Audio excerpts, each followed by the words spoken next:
Hello, my name is Nerdbrain, or Eleison, depending on what game I'm playing, and I play Symmetra. A little too much. In this video, I want to do yet another deep dive into one of Symmetra's abilities, specifically one of her most iconic, the Sentry Turrets. Sentry Turrets are those cute little guys that are an essential component to any competent Symmetra's kit. I'll start by going over the basics, and then get into how to implement the turrets into your gameplay, as well as some specific techs you can perform with these funky little dudes. So, without further ado, let's get right into it.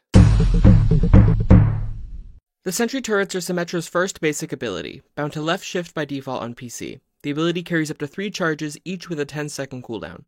In the hero-specific settings for Symmetra, the player can toggle off or on the ability to hold down the input for Sentry Turrets, or to have to tap them for each turret. This is enabled by default. The setting can be found under Options, Controls, Change Hero, Symmetra, Hero, and HUD. After a brief 0.22 second cast time, a Sentry Turret will appear in front of Symmetra. The turret has 40 health, basic white HP with no way of viewing the current health of the turret, nor being able to restore it in any way, as well as a small hitbox that becomes active as soon as it appears. The turret is able to be damaged or destroyed by enemies as soon as it spawns. The turret immediately begins traveling forward through the air in the direction of the player's crosshair at a speed of 20 meters per second. The turret will travel in a perfectly straight trajectory, passing through enemy players, barriers, and matrix abilities until colliding with any map geometry, upon which it will either be destroyed immediately if the surface is invalid, or will begin a 1-second deployment animation. After being armed, the turret will become active. Upon activation, an icon will become visible only to the Symmetra player, displaying the location of the turret through map geometry and anywhere on the map. The first enemy that walks within 10 meters of the turret will be targeted by a lock-on damaging beam that deals 30 damage per second. While the turret is targeting a hostile unit, the map icon will turn from blue to white and include an exclamation mark, indicating to the player that the turret is firing. While being damaged by the turret's beam, the enemy player receives a 15% movement speed reduction and is revealed to the Symmetra's team by a red silhouette effect identical to a Widowmaker's Infrasight or a Hanzo's Sonic Arrow. The turret will stay locked onto its current target until said target becomes invalid. A target becomes invalid after leaving the 10-meter radius of the turret, leaving line of sight of the turret's hitbox, dying, or becoming intangible or untargetable, such as through the effects of Mei's Cryo Freeze, Kiriko's Suzu, Moira's Fade, or Reaper's Wraith form. A barrier intercepting the turret's beam will not cause the target to become invalid. The beam will continue to attempt to damage the initial target, but will instead be essentially body blocked by the barrier, causing the barrier to receive damage instead. Similarly, body blocking by enemy players will not cause the turret to retarget, but just damage the target intercepting the beam, while continuing to lock on and track the initial enemy. Upon locking onto a target, the turret will not change targets, even if multiple valid targets are currently present. The beam will only be interrupted upon its current target becoming invalid, upon which it will attach to the nearest valid target. One enemy may be targeted by multiple of Symmetra's turrets. Each beam currently damaging a target will stack the damage per second and movement speed reduction effects, up to a maximum of 90 DPS and a 45% movement speed slow. If the Symmetra player attempts to deploy a turret while 3 turrets are already active, the oldest turret will be removed in place of the new one. The turrets are untargetable by Symmetra and her allies. As such, they are unable to be healed or buffed. Buffs applied to Symmetra will not apply to the turrets. If the turrets are placed on a temporary surface, such as a pedal platform, an allied hazard's wall, or any maze wall, the turret will fall to the ground upon said surface being removed. While falling, the turret remains in its active state and can continue to damage enemies. It does not incur any damage for falling to the ground in this way. However, any collision with moving map geometry, such as elevators, floating platforms, or the payload, will destroy the turrets immediately. Alright, so that was a lot. The inner workings of the turrets are quite complicated for sure, but we haven't even gotten started. We now know what the turrets do, but what do they really do? How do they work and how do we use them in our gameplay? Obviously, their main function is to zap the shit out of enemies and get kills, but unlike other turrets in Overwatch like Torbjorn's turret or Ashe's Bob, Symmetra's turrets are rather weak on their own. The other turrets in this game do significantly more damage and have a much longer range than Symmetra's, as well as sizable health pools that allow them to take more damage and have more guaranteed value. Bob and Torb turrets are so impactful and immediately valuable on their own that they often feel like an extra member of the team. Sym's turrets are much more subtle. Sentry turrets seek to enable gameplay from Symmetra and her team rather than just act on their own merits. A 90 DPS beam from all 3 turrets is okay, but a combined 270 DPS beam from 3 turrets and a fully charged photon projector allows you to vaporize anything in your path. The current iteration of the turrets simply aren't going to be getting you play of the game while you're dead on the floor, at least not nearly as often as they used to. You know, it's actually kind of ironic. With Symmetra's second major rework into the DPS role back in 2018, Blizzard sought to make each turret more impactful on its own, akin to Torb and Bob. They did this by buffing their slow effect, damage over time, and total health, but they also reduced the maximum number of active turrets from 6 to 3, and in doing so increased the average effectiveness of the turrets, but drastically reduced their potential maximum.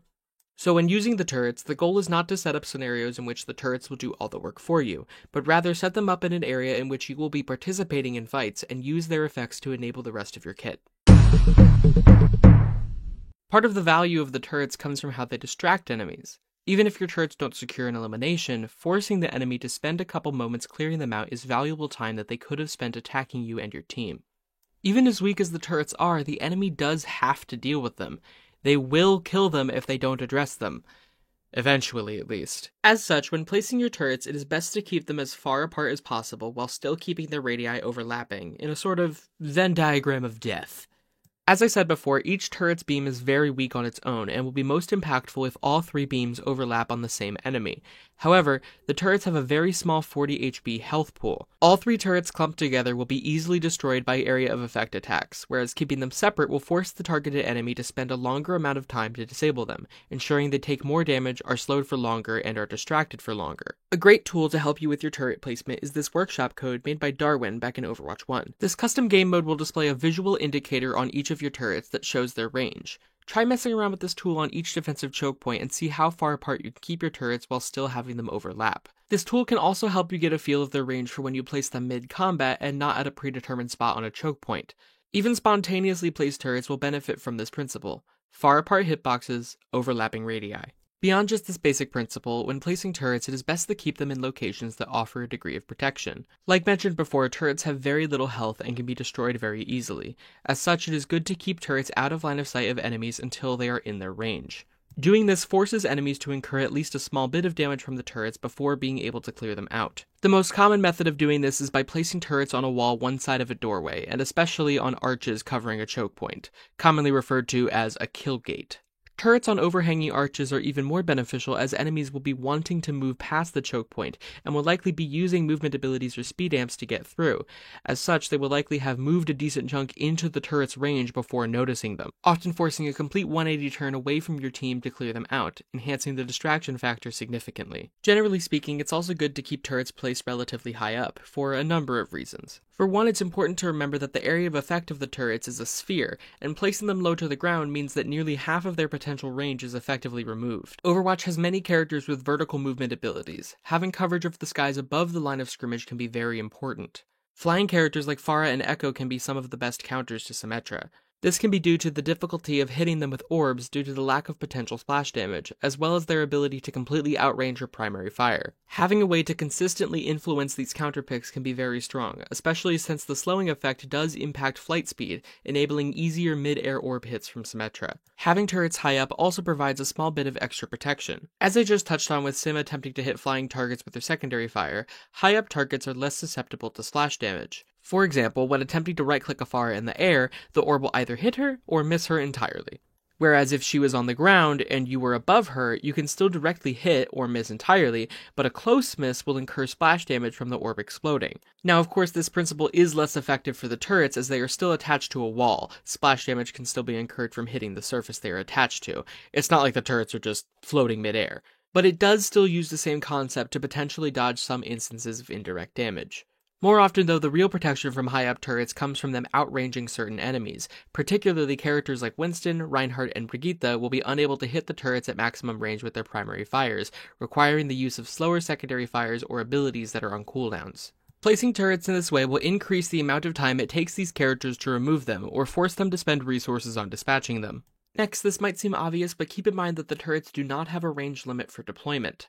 You can place your turrets wherever you'd like so long as you have a clear shot to the landing site. This is of course in stark contrast to needing to be in melee range to place them, like with her old support Symmetra kit in Overwatch 1 and the classic game mode in Overwatch 2. You can place your turrets ahead of the payload or pushbot's path on upcoming choke points while still continuing to push the objective forward. You can also place turrets far away on potential escape routes of an enemy ahead of time to finish them off after your team weakens them. And lastly, remember to always be switching it up. Again, a lot of the value of the turrets comes from their distraction factor. If the enemy team knows that you will have turrets in the exact same spot each time they attempt to push in, then they will get more efficient at clearing them out and be mentally prepared for their presence each time, drastically reducing their effectiveness. Even just a different arrangement in the exact same location each fight will keep the enemy on their toes and increase the value of your turrets overall. On the topic of switching up turret placements, there exists a specific technique in using sentry turrets that disregards a lot of what I just said. All the principles of high up placement and spread out turrets will be completely thrown out the window when we talk about Symmetra's most flexible method of engagement and her strongest solo approach option. One of the major additions to Symmetra's rework as a DPS hero back in 2018 was the capability of her teleporter to transport player-made objects as well as players. This extends to a wide variety of things that she can teleport, but most importantly of all is the ability to teleport her sentry turrets. The turret bomb technique refers to when a Symmetra player transports all 3 of her sentries through the teleporter behind enemy lines to catch enemy squishies off guard and take them out. This technique allows Symmetra to change playstyles from a defensive character securing a choke point or objective and trapping enemies in range of her attacks, to an offensive one, darting in and out of enemy lines and harassing their backline. Pairing use of both of these playstyles to constantly keep the enemy team on their toes is crucial to success as Symmetra. The most important thing I can possibly tell you about how to use the turret bomb is how not to use it. Always place the turrets and then use the teleporter. Turrets, then teleporter. Always. This is because of the 1-second arming animation attached to the turrets. By building the teleporter first, the enemy will see the teleporter or hear its audio cues, and then the turrets must complete their arming animation after traveling through the teleporter, which creates even more visual and audio cues, allowing ample time for the enemy to escape or react accordingly. By building the turrets first, they will have completed their arming animation ahead of time and will instantly begin attacking enemies after traveling through the teleporter. Regardless of how else you use this technique, remembering to never make the mistake of building the teleporter first will dramatically increase the effectiveness of the maneuver. When performing a turret bomb, keep in mind that the teleporter has a deceptively large active teleportation hitbox. Any object within 1.5 meters of the portal will be teleported. Additionally, the entire portal can teleport objects, not just the pad at the base. This means that you can place turrets on walls, stairs, and certain low-hanging ceilings and still have them be transported by the teleporter as long as they touch the portal itself. This allows you to place turrets out of view of enemy fire, only requiring you to briefly step in line of sight of the enemy team to build the teleporter, preventing them from realizing what you're doing ahead of time and dispatching the turrets before you can even send them through. When placing the teleporter in general, but especially so for turret bombs, it can be useful to jump right as you build the teleporter. This will allow you to gain a little extra distance on the teleporter due to your view being blocked by ledges or slopes in the ground at certain locations, allowing for better placement behind enemy lines. It is most effective to build the teleporter behind the enemy you seek to eliminate. The teleporter does appear during the cast time before the turrets appear, so building it behind the enemy will give them only the audio cue and not the visual of the incoming turret bomb, increasing the amount of time it takes them to react accordingly. Additionally, this will take advantage of the distraction factor. Even if you don't secure an elimination, forcing the enemy healer to do a 180 to deal with the turret bomb will place their team out of their field of view, cutting them off of vital information of the current fight and preventing them from healing their team for a brief moment. Try to place the teleporter so that the target enemy is roughly 5 meters away from the teleporter. This will accomplish a few things. Having them at this distance places them directly in the center of the radius of the turret. At this distance, they are unable to quick melee the pile of turrets right away, requiring them to walk forward and thus incur a decent chunk of damage before being able to clear them all out at once. Or this will force them to use their primary fire to destroy the turrets, which will take much longer as typically only one turret can be destroyed at a time in this way. Having the turrets out of quick melee range can also force the target to spend cooldowns, such as Ana's Biotic Grenade, to clear all 3 turrets out instantly from range. If this happens, even if you don't secure the elimination, you did just force the enemy to spend a valuable resource. At this distance, the enemy also can't simply just step out of range of the turrets either, as there will be a 5-meter trek to safety, all the while they're being slowed by 45%. Walk speed for most heroes in Overwatch 2 is 5.5 meters per second. With a 45% movement speed slow, that's 2.475 meters per second. Meaning it'll take about 2 whole seconds for the enemy to walk out of range from the turrets 5 meters away, if they just hold W and don't attempt to clear them out, that is. Having the enemy in the middle of the radius is the ideal position for a turret bomb. Too far away to consistently, instantly clear out all of the turrets on any hero, but not far enough away that they can simply just step out of range. As I said in regards to defensive turret placements, the goal is not necessarily for the turrets to do all the work for you. It is instead rather to use their effects to enable the rest of your kit. Sometimes a 90 DPS beam on an enemy healer is enough to get the job done on a low health target, but 2.78 seconds is plenty of time for a 250 HP target to react to the turrets. They're not likely to just sit there and let it happen. As such, the most effective turret bombs are ones you utilize to enable follow-ups. After building your teleporter, begin charging a secondary fire orb during the deployment time of the TP. As soon as you're able to, go through the teleporter with your turrets and unleash a fully charged orb on their target. Performing this correctly is the strongest solo approach option available to Symmetra and one of her best playmaking tools. When following up on a turret bomb, be cognizant of enemy counterplay. Sometimes you can easily stay at the teleporter's destination for an extended period of time and continue to fire off orbs to your heart's desire. Other times, you really only have the chance to send the initial orb, maybe a second one before needing to get the hell out of dodge. Even the best targets for this technique, low mobility heroes like Ana and Zen, do have crowd control abilities like Sleep Dart to allow their enemy team to take you out, or knockback effects like Zen's Snap Kick to prevent you from escaping with the teleporter. Do your best to assess the state of enemy cooldowns before engaging with a turret bomb. If the enemy Ana has Sleep Dart at the ready, you can probably still turret bomb her, get one right click off, and get the hell out of there. But if you notice that she's just used Sleep Dart, then you can send the turret bomb and ensure that you can stay in for longer and more likely secure the elimination. Lastly, when using a turret bomb, it's good to keep in mind the ineptitude of your teammates and their willingness to blame you for their own faults. Goddamn, that sounded depressing, but okay, for real though. As the Symmetra player, you will be far more in tune with the position of your constructs and your intention with them. So often, I'll see my teammates take a teleporter without any idea of where the thing will actually take them. Most often, this isn't that big of a deal, they'll just take the teleporter back after they realize that they were ahead of you coming out of spawn, but other times, they'll take a teleporter that goes deep into enemy lines for a turret bomb after you already came back from it, the TP only has 50 health left, the thing gets blown up, they die, and begin screaming at you. Because of situations like this, a quick call out like, "Don't take this TP," or "This teleporter is for turrets," can prevent your teammates from making questionable choices. Sometimes having a teammate come with you on a follow-up can be great, as together you can more easily get the kill, but oftentimes teammates will not understand how incredibly short the window of opportunity with a turret bomb actually is. Briefing your teammates on how quickly they need to get in and out of there with the TP can also prevent unfortunate early deaths. Situations like this can be incredibly frustrating. It may feel like you're surrounded by morons and you shouldn't have the responsibility of preventing their own mistakes. But in a team-based game like Overwatch, a little humility goes a long way. Working with your teammates instead of against them will lead to success far more often. Look, some people are just gonna be toxic to you in this game, but most of them are normal people just like you. They make mistakes. Be the bigger person and communicate with them in order to better your chances of victory. Okay, no more nebulous discussion of communication in team-based video games. Back to more technical stuff.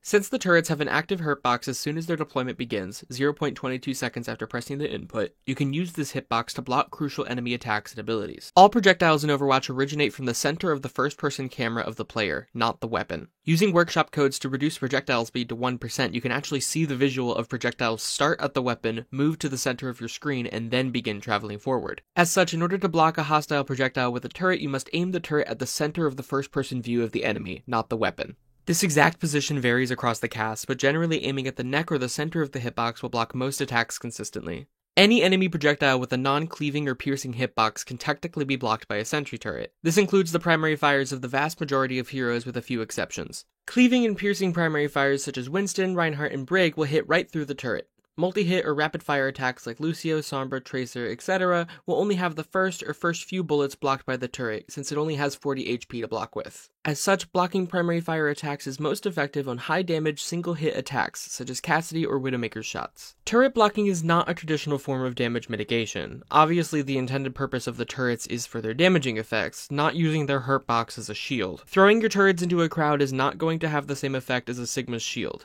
It's better to think of your turret as a reactive one-time use block that, if done correctly, lets you eliminate an individual enemy projectile at a time.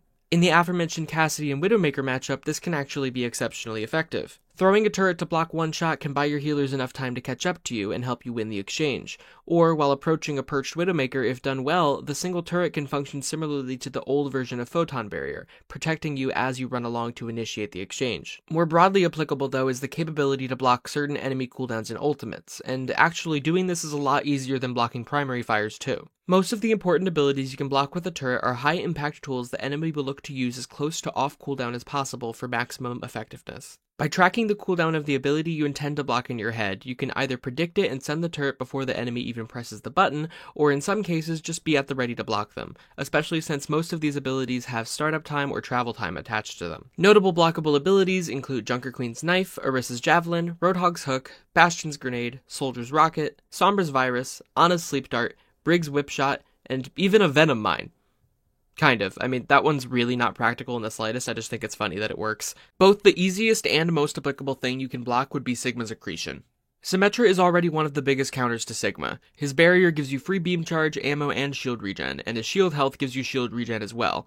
And he's unable to block your beam damage with Kinetic Grasp. The only tool Sigma has to win the 1v1 against you is his rock. And unfortunately for him, Accretion has a super loud audio cue from the rocks clumping together and him just screaming for some reason, and a big visual cue of the rocks forming in front of him, and a long cast time, and travel time, and a giant hitbox that if the turrets touch any part of, the rock will be blocked.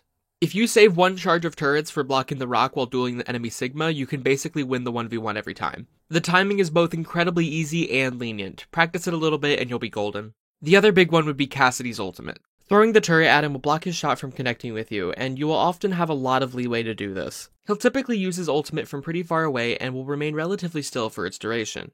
If he's far enough away, you can toss the turret well before he even has a lock on you. Although, of course, if you move out from behind the turret, this will be made useless. He also fires each shot of his ultimate one at a time from right to left, not all at once, so in a pinch you can throw the turret even after he's already begun firing. What's really funny is that you don't even need to throw the turret at him, you can just build it on a wall and crouch behind it too. I say all of this, but do keep in mind that again, turret blocking, as badass as it is incredibly niche. When it works, and it works well. But a 40 HP hitbox the size of your head blocking an attack is not the intended purpose of the turrets, and even with a lot of practice, is incredibly difficult to perform. Even if you get the timing and aim spot on, another enemy can just break the turret before the thing you wanted to does, or you can get knocked back from behind the turret, rendering it useless. With proper positioning and use of your other abilities, you can far more easily block crucial enemy attacks with your ultimate or dodge them with your teleporter. These two are actually intended for that purpose, and are thus a lot more effective at it. With the exception of Sigma, I do not advise playing any other matchup with the intent of handling it through turret blocking. Rather, just keep it in mind as a desperation move in a tense moment. It could save your life.